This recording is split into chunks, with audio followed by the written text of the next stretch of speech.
अयोध्येत श्रीराम मंदिरात श्रीरामाच्या मूर्तीची प्राणप्रतिष्ठा सोहळ्यासाठी अवघे काहीच तास उरलेत। संपूर्ण देशभर रामभक्तांमध्ये उत्साहाचं वातावरण असून या सोहळ्यासाठी ठिकठिकाणी जय्यत तयारी सुरू आहे। राजकीय पक्षांकडून कल्याण डोंबिवलीमध्ये ठिकठिकाणी धार्मिक कार्यक्रमांचं आयोजन करण्यात आलंय।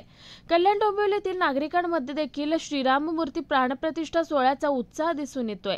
डोंबिवली जवळील पलावा या सोसायटीमध्ये जवळपास 20 ते 25 इमारतींमधील रहिवाशांनी एकत्र येऊन भव्य शोभायात्रा काढली। जवळपास 1.5 ते 2 हजार नागरिक या शोभायात्रेत सहभागी झाले होते।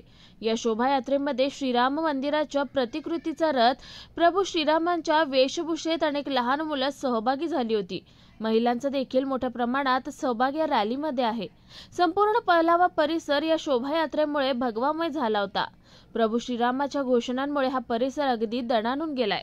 परिषद पलावा प्रखंडातर्फे या ठिकाणी आज जी 500 वर्षानंतर रामाचं मंदिर जे अयोध्येमध्ये बनतंय, रामाची प्राणप्रतिष्ठा होते।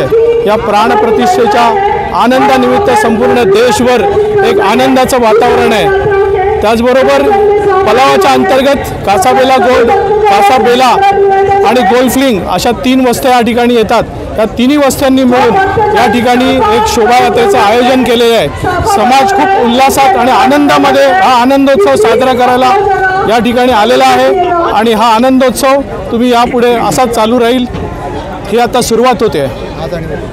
रामलला का उत्सव जो 2 दिनों का है मना रहे हैं और कल उत्सव काफ़ी अच्छे तरीके से हो, बिल्कुल उल्लास के साथ हो। इसके लिए हम सभी यहाँ के निवासी आज शोभा यात्रा का आयोजन किए हैं। इसमें सभी बच्चे, युवा, सीनियर सिटीजन सभी लोग सम्मिलित हुए हैं।